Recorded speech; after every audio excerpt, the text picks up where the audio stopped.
네, 글로벌 증시 마감 시황 전해드리겠습니다. 3대 지수는 혼조 흐름을 보여줬습니다. 그 가운데에서도 이제 기술주의 흐름이 약했다라는 부분. 자, 미국 증시에 이어서 국내 증시로도 이는 우려가 이어질 수 있다라는 생각이 좀 드는데요. 종가 체크해 보겠습니다. 자, 이날 다우 지수는 0.4%대로 그나마 좀 선방을 하는 모습이었었고요. 그리고 민감주하고 성장주가 섞여 있는 S&P 500 지수가 약보합, 그리고 기술주 중심의 나스닥 지수가 1.3%나 밀리게 되면서 13,700포인트. 그러니까 이제 금리 인상과 관련된 우려감이 기술주를 크게 압박을 했다라고 보시면 되겠습니다.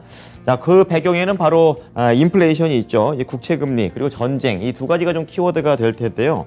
우선 국채금리를 좀 체크해 보겠습니다.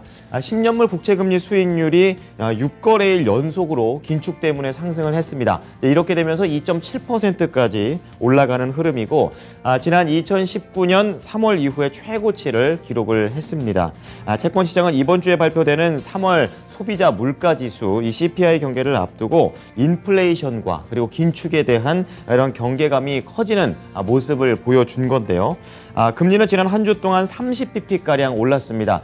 원래 하루에 올라가는 왔다 갔다 하는 순서가 2bp, 3bp 이것도 많이 왔다 갔다 하는 건데 30bp나 올라가게 되면서 굉장히 과열되고 있는 흐름이 나오고 있고, 지난 이 5주 동안 중에서 한 4주 동안 계속해서 상승을 하면서 지속적인 랠리가 이어지고 있습니다.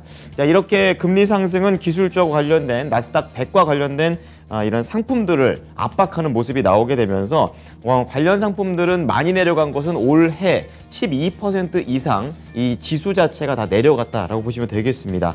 그리고 S&P 500 지수 내에서 11개 업종이 있는데 이제 그 가운데에서도 기술주의 하락률이 거의 4%입니다. 가장 컸다라는 점도 금리 상승에 대한 부담감을 보여줬고, 이렇게 나스닥으로도 그대로 연출되고 있는 상황입니다.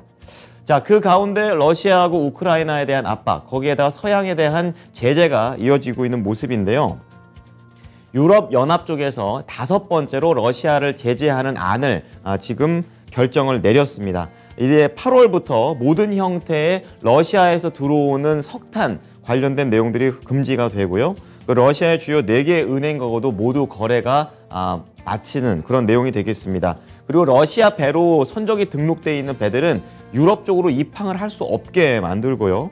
그리고 반도체라든지 이런 첨단 제품, 재료들에 대한 러시아 수출 역시 멈추게 됩니다. 그리고 그동안 러시아 쪽에서 들어오게 되는 원자재들 역시 계속해서 속도가 좀 더뎠었는데 지금 확실하게 수입을 금지한다 쪽으로 방향이 잡혔습니다. 그 가운데 러시아의 공격은 계속되고 있는 그런 흐름이 되겠는데요. 안타까운 거는 민간인의 희생이 그만큼 크게 늘어나고 있다라는 점이 되겠습니다. 뉴스로 이미 접하신 분들도 계시겠지만 이 우크라이나 동부 지역의 이 돈바스 지역의 한 기차역에서 이 미사일 공격을 받았습니다. 이렇게 되면서 어린이들을 포함해서 총 50명이 사망했고 300여 명이 부상당했다는 소식까지 나오면서 지금 국제사회의 비난이 높아져 가고 있는 그런 상황입니다. 이번 공격과 관련해서는 우크라이나에서는 가장 최악의 공격이었다라고 지금 얘기를 하고 있고, 러시아 쪽에서는 조작된 것이다라고 발뺌을 하고 있는 상황입니다. 자, 다음은 섹터와 업종별 흐름 체크해 보겠습니다. 섹터 평균이 0.2% 소폭 밀렸습니다. 지금 전체적인 섹터의 흐름으로 좀 보고 계시는데요. 확실히 좀 쏠려 있는 흐름이 나오고 있죠. 에너지 쪽에 2.7%.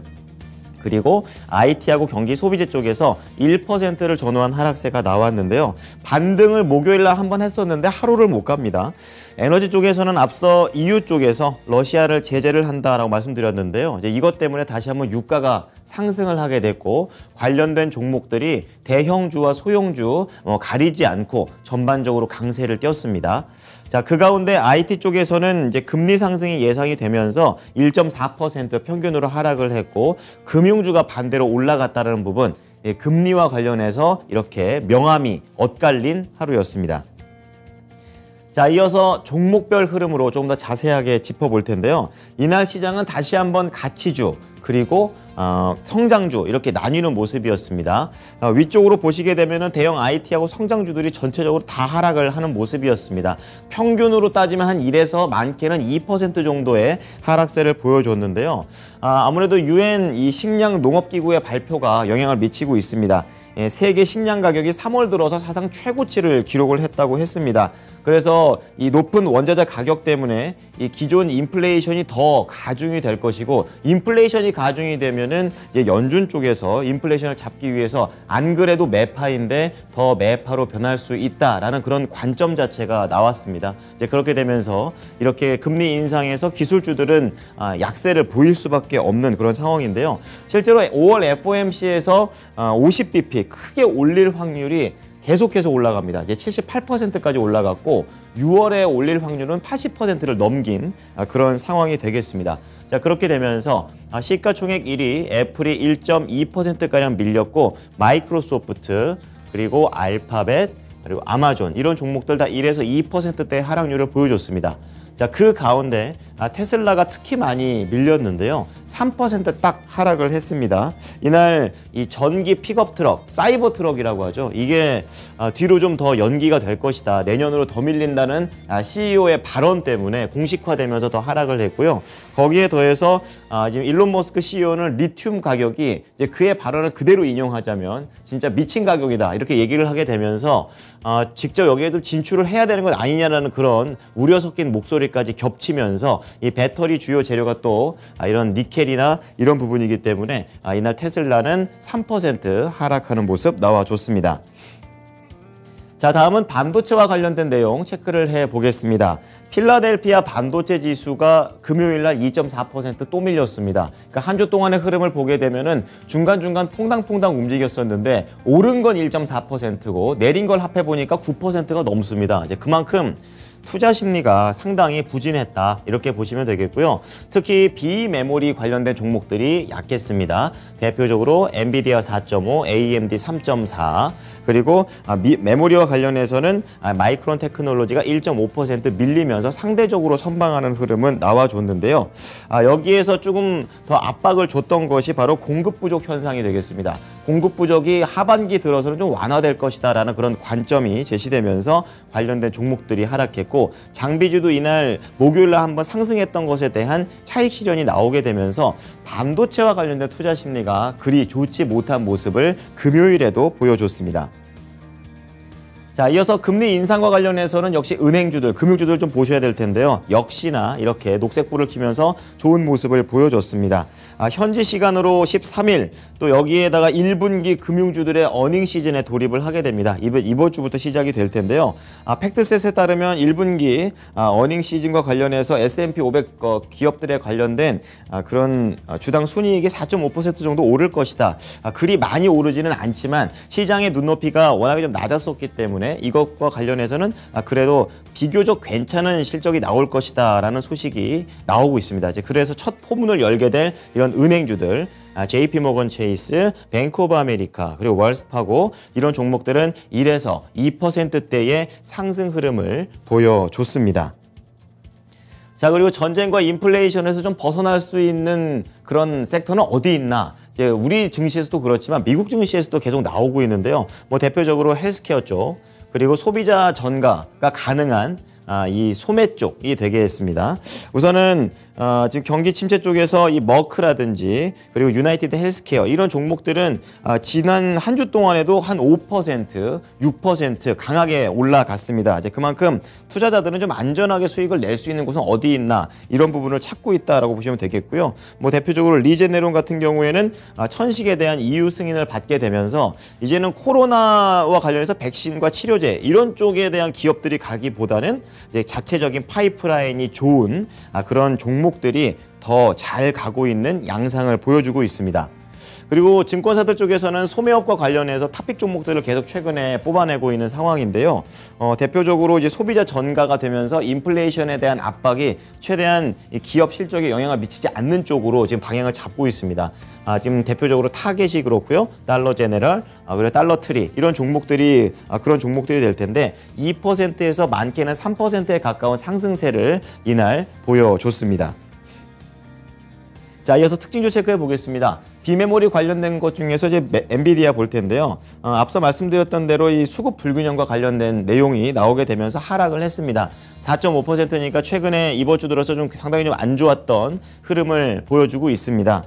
트루이스 파이낸셜 쪽에서 올해 하반기에 반도체 공급 부족 현상이 완화되면서 지금까지 부족 때문에 올라갔던 이런 상승 랠리들은 이제 끝날 것이다 라는 그런 분석이 나오게 됐습니다. 그리고 대표적으로 최근에 뭐 델과 같은 PC 수요 자체가 둔화되는 것처럼 반도체 수요를 낙관할 수가 없는 그런 환경이 조성되고 있고, 하반기에도 이런 수급 완화에 대한 그런 근거를 제시했습니다. 이날 엔비디아가 밀린 것처럼 이 PC 회사인 HP, 뭐 델 이런 회사들도 이날 UBS 쪽에서 투자 의견을 중립으로 하향 조정을 하게 되면서 같은 맥락에서 전부 다 밀려 내려왔습니다. 자, 두 번째 특징주로는요, 로빈후드 볼 텐데요. 이제 금융 서비스 플랫폼 업체가 되겠습니다. 굉장히 증시에 화려하게 데뷔를 했던 도목이 되겠는데요. 그 화려함을 뒤로하고 상당히 오랫동안 계속해서 저점에서 이렇게 횡보를 하고 있는 흐름이 되겠습니다. 또 금요일 날에도 6.8%나 큰 폭으로 밀리는 모습이 나왔는데요. 증권사 쪽에서 안 좋은 내용이 나왔습니다. 이 골드만삭스에서 소매 시장에 대한 그런 수요 부진도 있고, 재무가 약하고, 그리고 단기 수익성에 대한 우려가 나오게 되면서 앞으로 12개월 동안의 이런 실적 자체가 조금은 제한될 수밖에 없다라는 그런 내용으로서 지금 하락이 나오고 있습니다. 투자 의견도 중립해서 지금 매도 쪽으로 하향 조정을 했다라는 것이 결정타가 되겠고요. 골드만삭스에서는 이런 로빈후드가 지금 시장에서는 한 16달러 정도가 지금 적정한 가격이다라고 얘기를 하고 있는데, 그 16달러도 골드만삭스가 보기에는 너무 과대평가된 거다 이렇게 얘기를 하게 되면서 이날 하락을 계속해서 하게 만드는 원인을 제공했습니다. 유럽 증시 체크하겠습니다. 자, 유럽 증시는 상대적으로 좋은 흐름을 보였습니다. 호재가 있었다라기보다는 많이 밀렸기 때문에 상승을 한 겁니다. 1.5%를 기준으로 등락하면서 저가 매수세가 들어온 것이고요. 이날 유럽 증시에서 좀 특징으로 볼 수 있는 거는 프랑스에서도 이제 대선이 있습니다. 마크롱 대통령이 다시 한번 재선에 성공을 하느냐, 이 부분이 좀 포인트가 되고 있는 모습이고요. 시장의 그때 분위기는 지금 우리나라 대선처럼 상당히 팽팽하다고 합니다. 자, 그런 가운데 유로화가 다시 한번 이 전쟁과 프랑스 대선에 대한 비용 부담감으로 인해서 1개월 내 최저치를 기록하는 그런 기록들을 보여주면서 증시를 압박했지만, 어쨌든 간에 시장에서는 저가 매수세가 더 강하게 들어오게 되면서 상승 마감을 했습니다. 자, 마지막으로 상품 시장 체크해 보겠는데요. 자, 유가가 계속해서 춤을 추고 있습니다. 또 2.3% 오르게 되면서 100달러를 넘기지는 않았지만 98달러 선에서 거래를 마쳤습니다. 지금 유럽이 러시아를 제재한다고 하니까 이거에 대한 반응이 나온 거고요.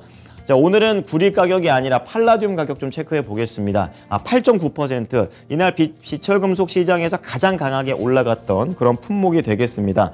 이 런던 쪽에서 이 팔라듐과 백금 시장을 지금 다루고 있는 그런 기구가 있다고 하는데요. 이 러시아 쪽에서 나오고 있는 이런 팔라듐들을 이제 수입하지 않겠다, 이렇게 제품 판매를 금지시켜 버리겠다, 이렇게 얘기가 나오면서 팔라듐의 가격이 급등을 하는 모습 연출이 되었고요. 금값은 한 주 동안 한 1% 올랐습니다. 금요일 날에 약간 오르면서 1900달러 선 중반에서 거래를 마치는 모습인데요. 시장에서는 워낙에 지금 호재보다 악재가 많기 때문에 이제 안전자산에 대한 내용도 무슨 방향성이 나오는 것도 아니고 기술적으로 등락하고 있다라고 판단하고 있습니다. 자, 마지막으로 10년물 국채금리 수익률, 앞서서 말씀드렸던 대로 1.7%까지 돌파돼버리는 그런 내용이 나오고 있습니다. 자, 연준이 빠르고 강하게 긴축할 것이라는 그런 내용들이 계속해서 반영되고 있습니다. 현지 연결해 보겠습니다. SH인베스트먼트 김선영 연구원입니다. 연구원님, 안녕하십니까? 예, 안녕하십니까? 네, 기술주가 약한 가운데 뉴욕 증시 방향성이 애매하게 거래를 마쳤는데요. 세부적인 재료들 어떤 게 있었나요? 예, 연방준비제도의 공격적인 긴축 우려와 우크라이나를 둘러싼 지정학적 긴장감이 지속이 되면서 지난 금요일 뉴욕 증시는 혼조세로 거래를 마쳤고, 주간 기준으로는 다우지수는 전주 대비 0.28%, S&P 500과 나스닥은 각각 1.27 그리고 3.86% 하락하면서 4주 만에 하락 반전됐습니다.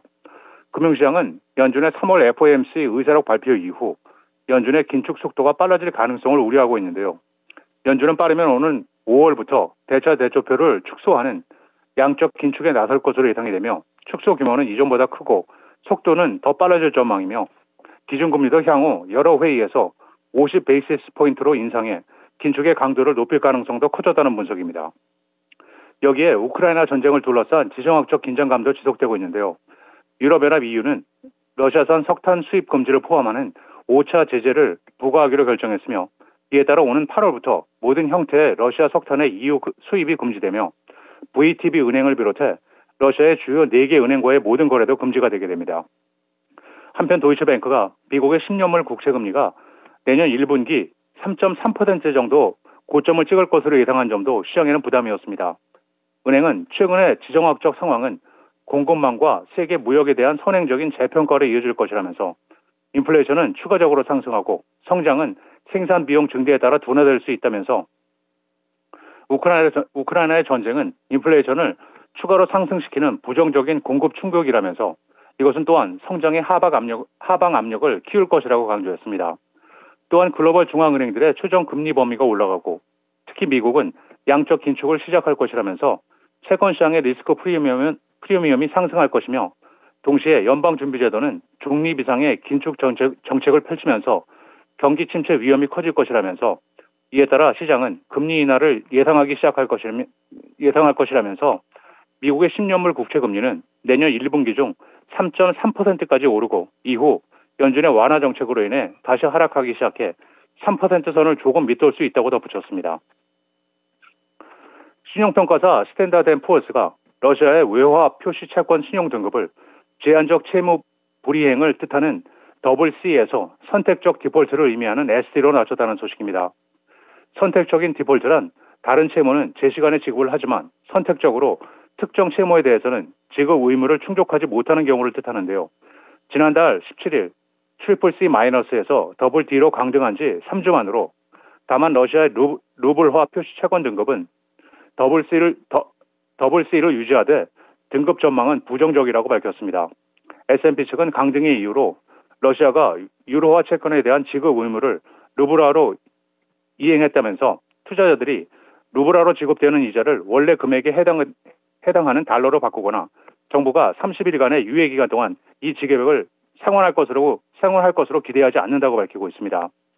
한편 러시아는 심각한 외환 위기가 경제 위기를 여러 차례 겪었지만 1917년 볼셰비키 혁명 이후 외국에서 조달한 자금의 원리금 지급에 실패한 적이 없으며 소련 붕괴 뒤인 1990년대 후반에도 러시아는 국제사회의 도움으로 외국에서 발행한 채권에 대한 디폴트는 면했지만 국내 채권 지급 의무는 제대로 지키지 못해 국내 채권에 대해 디폴트를 선언한 바는 있었습니다. 네, 계속해서 러시아에 대한 제재가 이어져 가고 있는 상황 좀 체크를 해볼 수가 있었네요. 자, 다음은 이제 트위터 얘기를 좀 해보도록 하겠습니다. 일론 머스크가 또 이쪽에 또 최대 주주로 들어가게 되면서 이 회사의 변화가 한두 개씩 나오고 있는데요. 어떠한 움직임들이 있었나요? 예, 그렇습니다. 소셜미디어 기업 트위터의 최대 주주에 오르면서 이사진에 합류한 테슬라의 CEO 일론 머스크가 트위터의 침체를 지적하면서 유료 서비스 개편 등 대대적인 변화를 예고했습니다. 지난달 14일 트위터의 지분 9.2%를 취득한 머스크는 최근 미국 증권거래위원회에 자신을 트위터 경영에 관여하는 적극적인 투자자로 신고했는데요. 그는 트위터를 통해 트위터가 죽어가는가라는 글을 제시하면서 통계 사이트 월드 오브 스태티스틱스 자료를 인용해 최다 팔로워를 가진 유명인 10명의 명단을 트위터에 올리고 이들 상위 계정 대부분은 트윗을 거의 하지 않거나 콘텐츠도 거의 올리지 않는다면서 트위터가 죽어가고 있다고 반문했습니다. 그는 이후 또 다른 게시글을 올리면서 트위터의 프리미엄 구독 서비스인 트위터 블루에 대한 개선 방향을 제시했는데요. 구체적으로 현재 월 $2 99센트로 책정된 구독료에 대해 가격은 $2 이하가 되어야 되고 12개월치 선불로 지불해야 한다면서 계정이 사기에 이용됐을 경우 환불 없이 정지된다고 말하면서 광고도 없을 것이며 트위터가 생존하기 위해 광고 수입에 의존한다면 정책을 저하할 기업들의 힘이 커지게 된다며 주장하면서 또한 암호화폐 도지코인을 결제 옵션에 추가하는 방안도 제시하고 있습니다. 지난 금요일 트위터는 3.8%가 하락해 $46 23센트의 거래를 마쳤으며 마지막으로 내일은 경제 지표와 실적 발표 기업은 없습니다. 네, 지금까지 SH인베스트먼트 김선영 연구원이었습니다. 연구원님 잘 들었습니다.